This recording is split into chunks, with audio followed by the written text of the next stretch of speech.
नमस्कार, नवतेज टीवी देख रहे हैं आप और मैं आपके साथ हूं चंदा यादव। लोकसभा चुनाव 2024 से पहले सियासी दलों ने अपने अपने पासे चलना शुरू कर दिए हैं, रणनीतियां बनाना भी शुरू कर दिया है। बीजेपी जहां इस बार अपने सभी पुराने रिकॉर्ड तोड़ना चाहती है, तो वहीं कांग्रेस अपनी खोई हुई सियासी जमीन तलाशने में जुटी है और वो किसी भी हाल में बीजेपी का विजय रथ रोकना चाहती है। लेकिन पार्टी से लगातार दिग्गज नेता उनका साथ छोड़ते चले जा रही हैं। पहले गुलाम नबी आजाद, ज्योतिरादित्य सिंधिया और अब कमलनाथ के भी कांग्रेस का दामन छोड़ने की खबरें सामने आ रही है। पार्टी के दिग्गजों के जाने से कांग्रेस जहां कमजोर हुई है, तो वहीं बीजेपी नेताओं का कहना है कि कांग्रेस मुक्त भारत इस चुनाव में पूरा होने जा रहा है। बताया चले, अगर राजस्थान की बात करें तो राजस्थान में पूर्व मुख्यमंत्री अशोक गहलोत और कांग्रेस नेता सचिन पायलट के बीच की कला किसी से छिपी नहीं है। वहीं अब खबरें आ रही हैं कि दोनों नेताओं ने कांग्रेस आलाकमान से लोकसभा चुनाव लड़ने पर असहमति जताई है, यानी कि अशोक गहलोत और सचिन पायलट अब लोकसभा का चुनाव नहीं लड़ेंगे। कांग्रेस विधायक महेंद्रजीत सिंह मालवीय भी अपने समर्थकों के साथ बीजेपी का दामन थाम सकते हैं। अगर ऐसा होता है तो कांग्रेस पार्टी शायद राजस्थान में फिर से शून्य पर ही सिमट कर रह जाएगी। उधर दूसरी ओर भारतीय जनता पार्टी पहले से ही 400 पार का नारा दे चुकी है।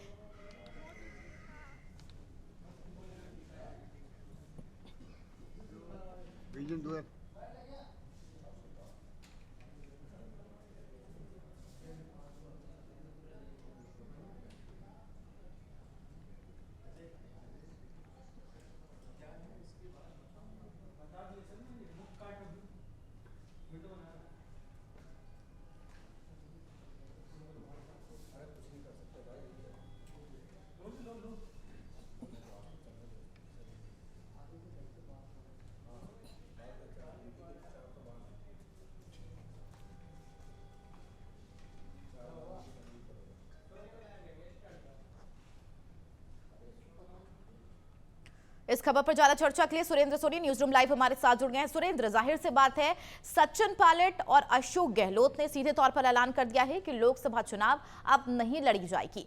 अगर बात करें राजस्थान की सबसे पहले, तो राजस्थान में कांग्रेस की आगे की रणनीति क्या होगी? क्योंकि एक तरफ 25 सीटें जीतने का दावा भी कर रही है, ऐसे में कैसे बैलेंस बिठा पाएगी कांग्रेस?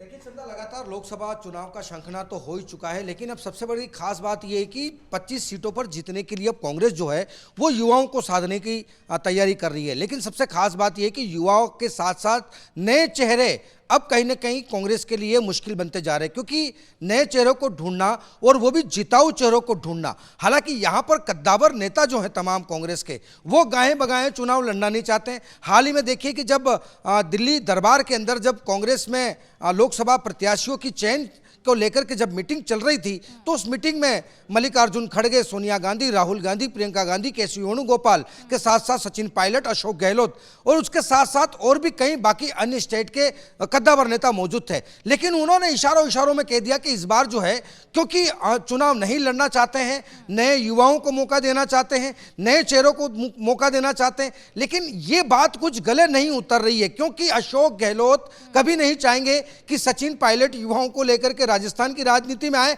लेकिन अब ये दोनों की जो जुगलबंदी है, ये जुगलबंदी समझ में नहीं आ रहा है कि जुगलबंदी कौन सा गेम खेलना चाहती है राजस्थान के अंदर। लेकिन यहां पर सबसे खास बात ये रहेगी कि देखिए जिस तरीके से बीजेपी के नक्शे कदम पर चल करके अगर कांग्रेस पार्टी यहां पर अगर बीजेपी की अगर कॉपी करती है, तो भी कहीं ना कहीं यानी कि ये माना जाए सचिन पायलट और अशोक गहलोत के चुनाव न लड़ने की वजह है नए युवाओं को मौका देना।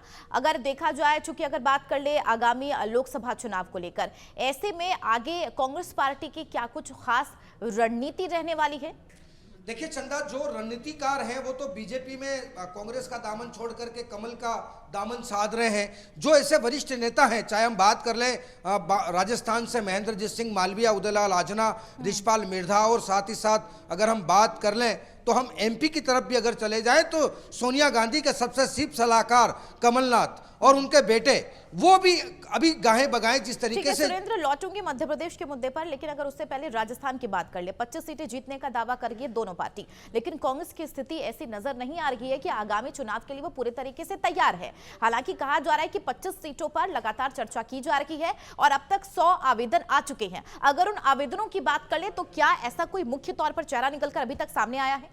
देखिए चंदा, नो डाउट इस पर अभी स्क्रीनिंग कमेटी लगातार काम कर रही है और सबसे खास बात यह कि धरातल पर जो है वो इनका फीडबैक भी ले रही है, इनकी सर्वे भी करा रही है कि युवा नेता को अगर मौका मिलता है तो क्या वो युवा नेता उस इलाके में चर्चाओं का क्या बाजार गर्म कर सकता है, क्या वो लोगों के बीच में लोकप्रिय है, क्या उसकी लोगों के बीच में कितनी गहरी पैठ है। लेकिन जो कांग्रेस को जीत दिलाने वाले चेहरे हैं वो इन दिनों कहीं ना कहीं जो है वो बड़ा सियासी घमासान तस्वीरें यहां पर दिखाते हुए नजर आ रहे हैं। कहीं ना कहीं शुरुआती तौर से जो जुड़ाव रहा है कांग्रेस पार्टी का, आज वो कहीं ना कहीं कांग्रेस पार्टी का दामन छोड़ रखी है। ठीक है, मध्य प्रदेश की ओर रुख करेंगे। मध्य प्रदेश में 29 लोकसभा सीटें हैं। अगर कमलनाथ और नकुलनाथ मध्य प्रदेश से वहां पर कांग्रेस का दामन छोड़कर बीजेपी का दामन थामते हैं तो ऐसे में वहां पर आखिरकार कांग्रेस किस तरीके से अपनी कमान संभालेगी। क्योंकि खास करके अगर कमलनाथ की बात कर ले सुरेंद्र जी, जाहिर सी बात है तमाम दर्शक भी जानते होंगे कि मध्य प्रदेश में लगातार उनका दबदबा रहा है। 1980 से लेकर 2014 तक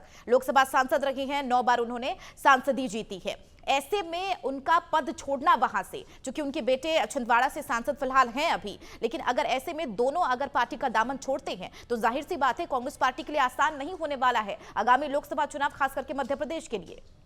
देखिए चंदा, ये तो तमाम तस्वीरें कांग्रेस से निकल करके आ रही, चाहे वो राजस्थान से आ रही हो, चाहे वो मध्य प्रदेश से आ रही हो या फिर अलग स्टेट से आ रही हो। हालांकि कहीं ना कहीं अब ये देखा जा रहा है कि गलती एक नेता में हो सकती है, 2 में हो सकती है, 3 में हो सकती है, लेकिन ऐसा नहीं है कि नेताओं का पूरा कुनबा ही गलत हो।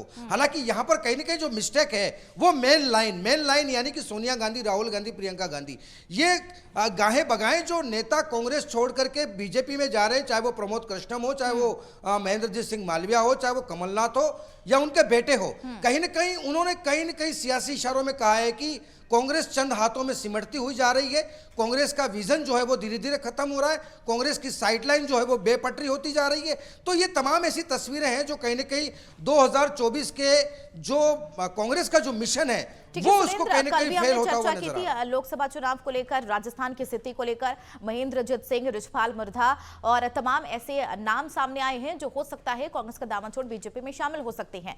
आज यानी कि नए चेहरे के तौर पर कमलनाथ, नकुलनाथ। ऐसे में विजयवर्गीय का भी बयान वहां से सामने आ गया है और देखा जाए दिग्विजय ने भी सीधे तौर पर बयान दिया है। दिग्विजय ने यह भी कहा है, जिक्र करते हुए, अगर उन बयानों का जिक्र किया जाए तो आपसे उनके मायने भी पूछेंगे, लेकिन आप बयान का एक बार दर्शकों को बता देते हैं कि उन्होंने सीधे तौर पर क्या कहा है। दिग्विजय ने यह कहा है कि आखिरकार जब जनता पार्टी थी और वहां पर जब बात कर ले इंदिरा गांधी की, उन्हें जेल भेजने की कोशिश करी थी, वैसी स्थिति में कमलनाथ ने चुनाव लड़ा है, तो ऐसे में कांग्रेस का दामन कैसे छोड़ सकते हैं कमलनाथ? क्या लगता है इस बयान के क्या मायने निकाले जा सकते हैं? देखिए चंदा, सियासी बयानबाजी जो है वो सियासत के अंदर एक जिसको कहते हैं जुमलेबाजी। देखिए आप सियासत में कितनी भी जुमलेबाजी कर लीजिए, लेकिन धरातल की क्या तस्वीरें हैं वो तस्वीरें एकदम से जल्दी से निकल करके नहीं आती है। देखिए कमलनाथ और उनके बेटे नकुलनाथ अगर कांग्रेस का साथ छोड़ करके अगर बीजेपी में जा रहे हैं तो निश्चित तौर पर ये एक बहुत बड़ा सियासी गणित यहां पर बिठाया जा रहा है। हालांकि देखिए, लोग पहले कहते थे कि ज्योतिरादित्य सिंधिया जब कांग्रेस छोड़ करके बीजेपी में जाएंगे तो उनका भविष्य नहीं होगा, लेकिन बीजेपी में ये तमाम व्यवस्थाएं और जगह खुद बीजेपी बना देती है कि इनका भविष्य, इनकी दिशा दशा कैसी होगी। उसी तरीके से ठीक कमलनाथ और उनके बेटे अगर नकुलनाथ की अगर बात करें तो निश्चित तौर पर ये मध्य प्रदेश कांग्रेस के लिए बहुत बड़ा झटका होगा, क्योंकि आप देखिए पूर्ववर्ती सरकार कमलनाथ सरकार थी, भले ठीक है वहां पर सरकार गिरी है, किन्हीं कारणों से गिरी है और आप कारण भी जानते हैं, हमारे दर्शक भी कारण जानते हैं कि वो सरकार क्यों गिरी है। हालांकि ऐसी स्थिति में वापस से अगर फिर से एमपी में अगर बीजेपी की सरकार बनी और कमलनाथ, देखिए इसके बाद भी कमलनाथ लगातार सरकार को घेरते हुए नजर आए हैं। उन्होंने जिस तरीके से जुमलेबाजी की थी चुनाव में वो हालांकि इतनी सक्सेसफुल नहीं रही, लेकिन अब कमलनाथ भी समझ चुके हैं कि अगर पूरे देश में अगर कोई पार्टी है तो वो सिर्फ और सिर्फ बीजेपी है। बीजेपी में उनका विजन साफ है। ठीक है, ऐसे में ये भी खबर सामने आ रही है सुरेंद्र की कमलनाथ के साथ साथ 12 ऐसे और विधायक हैं जो दामन थाम सकते हैं बीजेपी का। देखिए चंदा, एमपी की बात छोड़िए, राजस्थान की बात करिए। जैसे कि जिस तरीके से अभी 4 दिग्गज नेता तो दिल्ली में 2 दिन से डेरा डाले हुए हैं और अभी हाल फिलहाल की ऐसी कुछ तस्वीरें हैं, क्योंकि इस वक्त बीजेपी का राजस्थान में एक ऑपरेशन चल रहा है लोटस। इस लोटस ऑपरेशन के तहत सबसे पहले उन्होंने जो है वो राजस्थान के दक्षिणी यानी कि वागड़ अंचल को उन्होंने साधने का प्रयास किया है। अब देखिए लोटस ऑपरेशन के तहत अब ये पूर्वी राजस्थान और पश्चिमी राजस्थान को साधने का प्रयास कर रहे हैं। देखिए, बहुत जल्द ही पूर्वी राजस्थान से और पश्चिमी राजस्थान से कांग्रेस के ऐसे कई दिग्गज नेता होंगे जो बीजेपी का दामन साधेंगे। हालांकि इस वक्त कांग्रेस में अशोक गहलोत डैमेज कंट्रोल को कहीं न कहीं मैनेज करते हुए नजर आ रहे हैं। अभी हाल ही में डोटासरा और टीकाराम जूली ने एक बयान दिया था कि जो जा रहे हैं उनका भविष्य आने वाले से कहीं ना कहीं कांग्रेस पार्टी और तमाम पार्टियां भी अवगत है। लेकिन अगर जिस तरीके से मध्य प्रदेश, राजस्थान, ऐसे तमाम राज्य हैं, एक के बाद एक कांग्रेस पार्टी को झटका लग रहा है, तो ऐसे में यह कहना गलत नहीं होगा सुरेंद्र जी कि मध्य प्रदेश कहीं अलग नहीं है। कांग्रेस पार्टी की ही बात हम कर रही है। राजस्थान की अगर बात कर ले और मध्य प्रदेश की बात कर ले, कल भी हमने चर्चा की मध्य प्रदेश को लेकर, राजस्थान को लेकर, आज भी ये तमाम नाम सामने आ रही है। ऐसे में अगर एक के बाद एक पार्टी का दामन तमाम दिग्गज छोड़ते हैं, वो भी वो दिग्गज जो लगातार जीतते हुए भी आए हैं, दबदबा रहा है उनका कांग्रेस पार्टी में, स्थानीय तौर पर जनता के बीच भी उनका दबदबा रहा है, ऐसे में जाहिर सी बात है कांग्रेस पार्टी को एक बड़ा रुख अपनाना होगा, एक बड़ी रणनीति की जरूरत होगी। बिल्कुल चंदा, देखिए, डूबते को तिनके का सहारा कहा जाता है कि इस वक्त अभी कांग्रेस को सख्त जरूरत है उन तमाम जिताऊ कांग्रेसी दिग्गज नेताओं की। लेकिन एक के बाद एक